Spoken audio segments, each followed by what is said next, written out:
विज्ञान का क्लास 6 का लेसन नंबर 11 जिसका नाम है वैदिक सभ्यता। तो आइएगा प्यारे बच्चों, आज हम वैदिक सभ्यता के बारे में पढ़ेंगे। तो शुरू करते हैं। ईसा से लगभग 1500 वर्ष पूर्व से लेकर 600 वर्ष पूर्व की अवधि को वैदिक युग के रूप में जाना जाता है। तो इसका टाइम पीरियड क्या रहा प्यारे बच्चों? 1500 वर्ष ईसा पूर्व से 1500 पूर्व से लेकर 600 वर्ष पूर्व तक। ये क्या है प्यारे बच्चों? इसका टाइम पीरियड। 3500 वर्ष पूर्व सबसे प्राचीन वेद कौन सा है? सबसे प्राचीन वेद ऋग्वेद की रचना हुई। अन्य 3 वेद सामवेद, यजुर्वेद तथा अथर्ववेद की रचना इसके बाद हुई। अतः वैदिक काल को 2 भागों में विभाजित किया जा सकता है। प्रथम प्राचीन वैदिक काल जो कि ऋग वैदिक का काल था, और दूसरा उत्तर वैदिक काल जो कि अन्य वेदों का काल था। तो इन 2 विभागों में इन्हें विभाजित किया जा सकता है। वैदिक संस्कृति के जन्मदाता आर्य थे कि आर्यों ने वैदिक संस्कृति को जन्म दिया। आर्य लोग उन लोगों का झुंड था जो पश्चिमी एशिया में भारतीय भूभागों से आए थे। जो आर्य समूह भारत आए थे उन्हें क्या कहा जाता था? भारतीय आर्य। प्राचीन आर्य सबसे पहले सिंधु नदी के तट पर बस गए थे। उन्होंने सिंधु नदी का विकास किया। बाद में उन्होंने दस्यु तथा दास जो कि आर्य नहीं थे जाति के लोगों को भारत के पूर्वी तथा उत्तरी क्षेत्र पर अधिकार करने के लिए भेजा था। इसके पश्चात वे दक्षिण तथा पूर्व की ओर से विंध्याचल पर्वत श्रृंखला जो कि मध्य भारत तक है वहां तक फैल गए थे।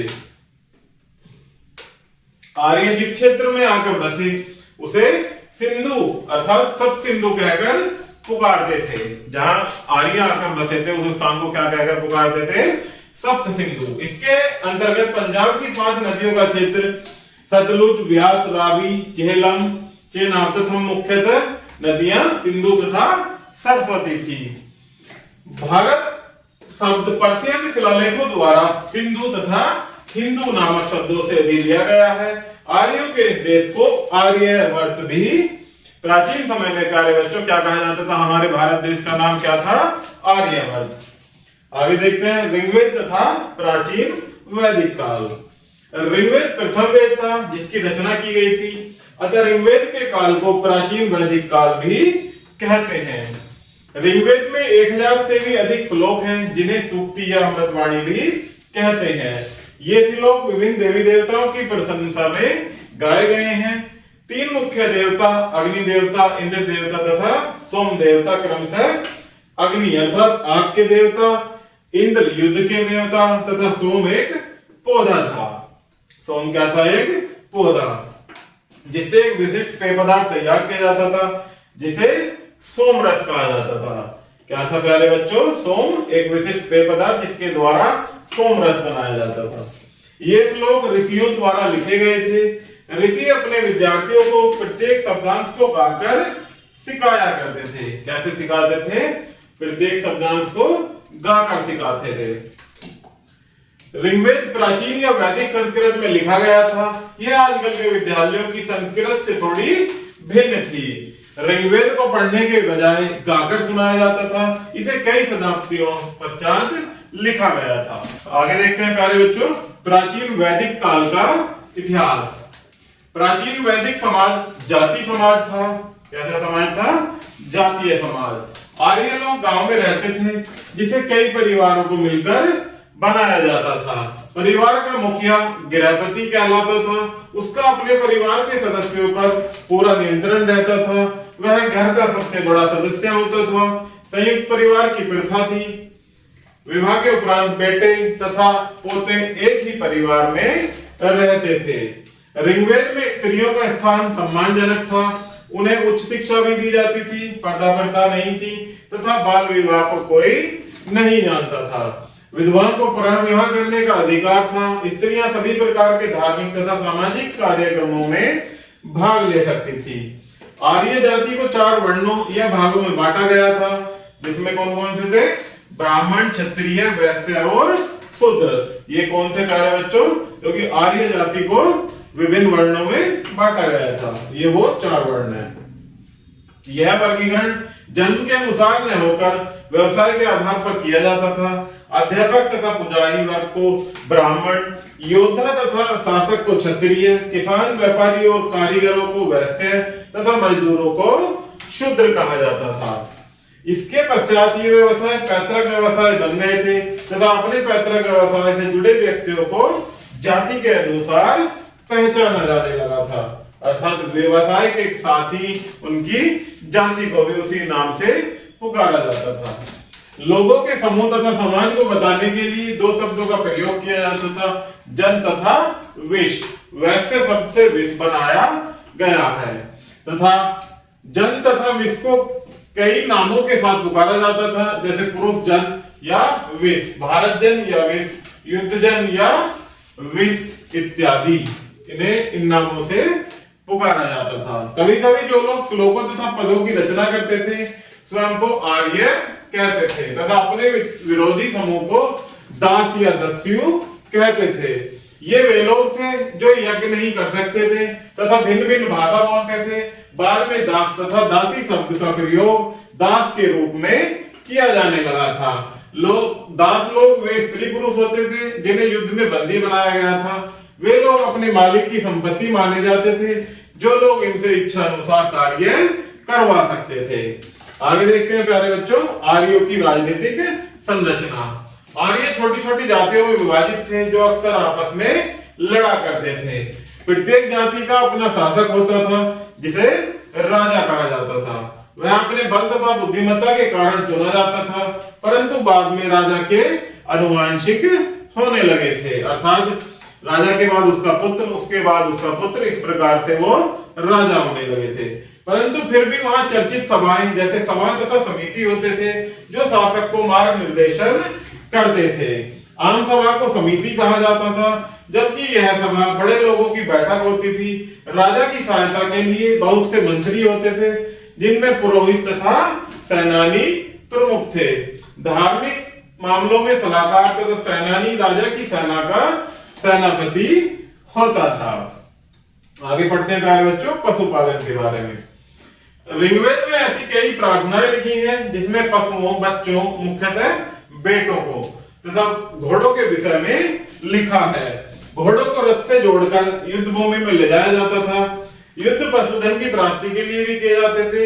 यहाँ पर फसल आसानी से उगाई जा सके तथा भूमि उपजाऊ हो सके। कभी कभी लड़ाइयां पानी के लिए तथा कभी कभी लोगों को दास बनाने के लिए भी की जाती थी।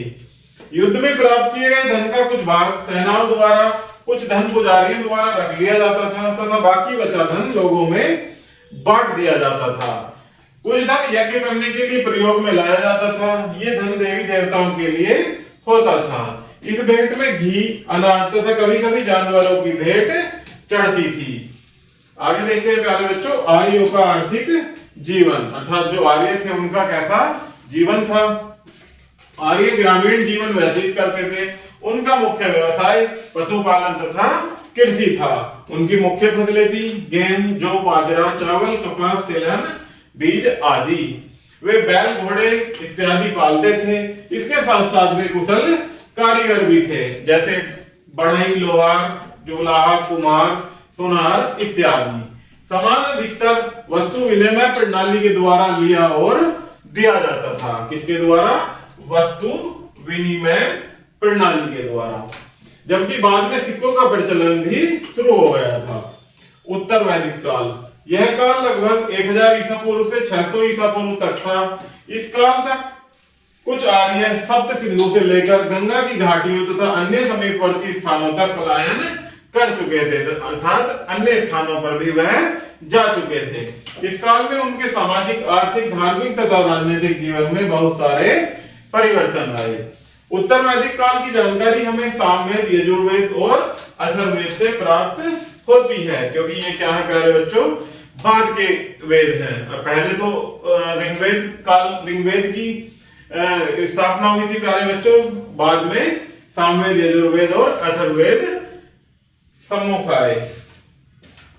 उनके अनगिनत साहित्यों जैसे ब्राह्मणों, उपनिषदों, पुराणों, महाभारत तथा रामायण द्वारा भी जानकारी प्राप्त होती है। आगे देखते हैं जनपद और महाजनपद। प्राचीन वैदिक काल का जाति समाज विभिन्न राज्यों में परिवर्तित हो चुका था, जिसे जनपद कहते थे। जनपद का अर्थ है वह स्थान जहां पर कोई विशेष जाति के लोग निवास करते हों। बाद में इनमें से कुछ जनपद अधिक महत्वपूर्ण बन गए और उन्होंने अपना राज्य बढ़ाकर महाजनपद बना लिया। उदाहरण के लिए कुरु, जो दो जातियों को मिलाकर बनी थी, भारत तथा पुरु जाति को मिलाकर, उन्होंने गंगा तथा यमुना दोआब का क्षेत्र भी मिला लिया था। पांचाल ने दोआब के मध्य 5 भाग, पांचाल भाग जो कि देश को भी अपने साथ मिला लिया। जब पुरु तथा पांचाल एक दूसरे के निकट आए तो ये जनपद महाजनपद में परिवर्तित हो गए। किसमें परिवर्तित हो गए? महाजनपद में। इस काल में राजा अधिक शक्तिशाली हो गया था। राजा अपने उस राज्य का संरक्षक होता था जहां उसकी जाति के लोग रहते थे। यद्यपि राजा ही सर्वश्रेष्ठ तथा प्रधान होता था, वास्तविकता तो यह थी कि वह चुनाव द्वारा चुना जा सकता था या हटाया जा सकता था तथा उस पर रोक या प्रतिबंध भी लगाया जा सकता था। वह अपनी जाति के प्रश्नों का उत्तर देने के लिए तैयार रहता था। अपने को सर्वोत्तम घोषित करने के लिए राजा यज्ञ करता था। कुछ यज्ञ जैसे सूर्य राजसूय यज्ञ, अश्वमेध यज्ञ तथा वाजपेयी को बड़े पैमाने पर आयोजित किया जाता था। आगे देखते हैं प्यारे बच्चों पुजारियों की स्थिति। पुजारियों या ब्राह्मणों की स्थिति बहुत ही महत्वपूर्ण थी, क्योंकि वे राजा की धर्मानुसार विधि पूर्वक स्थिति का ज्ञान करवाता था। ऐसा प्रतीत होता है कि पहले राजा का पद सुरक्षित नहीं था तथा उसे अपनी शक्ति का प्रमाण देना पड़ता था। आगे देखते हैं गृहपति तथा स्त्रियों की स्थिति। उत्तर वैदिक काल में गृहपति को सामाजिक सम्मान प्राप्त था। वे धनी होते थे। वे अपने धन को अपनी मेहनत द्वारा अर्जित करते थे। ये यजमान का कर्तव्य निर्वाह करते थे। यद्यपि स्त्रियों को पुरुषों के अधीन या छोटे कद का समझा जाता था। उन्हें किसी बड़े कार्य के लिए निर्णय लेने का अधिकार नहीं था। इससे ज्ञात होता है कि इस काल में स्त्रियों की दशा में गिरावट आई। एक से अधिक पत्नियों को रखने की प्रथा उच्च वर्ग के लोगों में थी, अर्थात जो उच्च वर्ग के लोग थे वो एक से अधिक पत्नियों को भी रख सकते थे। यह भी एक प्रथा थी। लोगों के व्यवसाय। कृषि लोगों का मुख्य व्यवसाय था, क्योंकि गंगा यमुना के दोआब में तथा मध्य गंगा घाटी में भूमि बहुत उपजाऊ थी। चावल तथा बाजरा की फसलें मुख्य फसलें थी। कौन कौन सी? चावल व बाजरा। लोहे के ज्ञान के कारण धातु का तकनीकी विकास संभव हो सका। लोहे के पाइप, हल तथा फावड़ा बनाने के कारण कृषि के उत्पादन में वृद्धि हुई। इसका प्रयोग हथियार बनाने तथा रथ बनाने के लिए भी किया जाने लगा। आगे देखते हैं प्यारे बच्चों धार्मिक परिवर्तन, अर्थात क्या क्या धार्मिक परिवर्तन हुए। प्राचीन वैदिक काल के देवी देवता जैसे इंद्र तथा अग्नि का महत्व कम हो गया था। प्रजापति सृष्टि के रचयिता उनका स्थान ले चुके थे। रुद्र तथा विष्णु प्रधानता प्राप्त कर चुके थे। विष्णु को सृष्टि का रचयिता तथा रक्षक माना जाता था। प्राचीन वैदिक देवी देवता जो प्रकृति को दर्शाते थे अपना महत्व खो चुके थे। जीवन के 4 आश्रम या वर्ण। आर्यों ने अपने जीवन की एक अनुशासन संहिता या आचार संहिता बनाई थी, जो कि बहुत ही कठोर थी। यह संहिता यह व्यवस्था 4 आश्रमों में बट गई थी। उन्होंने मानव जीवन की प्रत्याशित आयु 100 वर्ष मानकर पहले 25 वर्ष की अवधि गुरुकुल जाकर वहां के विद्वान पंडितों से जीवन तथा धर्म की विविध कलाओं को ज्ञान प्राप्त करने के लिए निर्धारित की। जीवन के इस चरण को ब्रह्मचर्य आश्रम कहते हैं। क्या कहते थे जीवन के इस चरण को? ब्रह्मचर्य आश्रम। दूसरी अवस्था का चरण गृहस्थ आश्रम था। क्या था? गृहस्थ आश्रम। यह अवस्था व्यक्ति के विवाह करने और एक परिवार बनाने से आरंभ होती थी। वानप्रस्थ आश्रम जीवन की तीसरी अवस्था थी। यह 50 वर्ष की आयु से प्रारंभ होती थी। इसके बाद वाली अवस्था संन्यास या जनसेवा और उपदेश देने के लिए पूर्ण त्याग की अवस्था थी। तो ये क्या थी प्यारे बच्चों? 4 आश्रम अवस्था। आगे कुछ मुख्य बिंदु दिए गए हैं प्यारे बच्चों, इन्हें हम पढ़ेंगे और आप इनको याद भी रखेंगे। जिसमें पहला पॉइंट है कि 1500 ईसा पूर्व से लगभग 600 ईसा पूर्व तक का समय वैदिक काल माना जाता है। नेक्स्ट पॉइंट है वैदिक काल के जन्मदाता आर्य थे जो पश्चिमी एशिया से भारत के विभिन्न भागों में आकर बस गए थे। वैदिक काल को दो भागों में बांटा जा सकता था। प्राचीन वैदिक काल जब ऋग्वेद की रचना हुई तथा उत्तर वैदिक काल जब अन्य तीन वेद सामवेद, यजुर्वेद और अथर्ववेद की रचना हुई। नेक्स्ट पॉइंट है प्राचीन वैदिक काल में समाज को व्यवसाय के आधार पर 4 वर्णों में विभाजित किया गया था। ब्राह्मण, क्षत्रिय, वैश्य और शूद्र। कृषि तथा पशुपालन गांव में रहने वाले लोगों का मुख्य व्यवसाय था। वह एक जातिगत समाज था। प्राचीन वैदिक काल में स्त्रियों की स्थिति सम्मानजनक थी, परंतु उत्तर वैदिक काल में उनकी स्थिति में कमी आई। प्राचीन वैदिक काल में लोग प्रकृति के विभिन्न रूपों की पूजा करते थे, परंतु उत्तर वैदिक काल में उन्होंने प्रजापति, रुद्र तथा विष्णु की पूजा प्रारंभ कर दी। प्राकृतिक देवता प्रतिष्ठा खोने लगे थे। नेक्स्ट पॉइंट है उत्तर वैदिक काल 1000 ईसा पूर्व से 600 ईसा पूर्व तक विस्तृत रहा। इस काल तक वैदिक काल की कुछ जातियां शाक्त सिंधु क्षेत्र में उत्तर गंगा की घाटी तक प्रस्थान कर चुकी थी। नेक्स्ट है उत्तर वैदिक काल में राजा अधिक शक्तिशाली हो गए थे। वे विभिन्न प्रकार के यज्ञों, मुख्यतः अश्वमेध यज्ञ का आयोजन करते थे। नेक्स्ट पॉइंट है प्यारे बच्चों, इस काल में आर्य अपने जीवन में कठोर अनुशासन संहिता या आचार संहिता का अनुसरण करने लगे थे। अतः उन्होंने जीवन को 4 आश्रमों में विभाजित कर दिया था, जिसमें कौन कौन से थे? ब्रह्मचर्य, गृहस्थ, वानप्रस्थ तथा संन्यास। तो प्यारे बच्चों इस प्रकार से हमारा ये लेसन यही समाप्त होता है। आशा करता हूं कि आपको यह वीडियो जरूर पसंद आई होगी। धन्यवाद।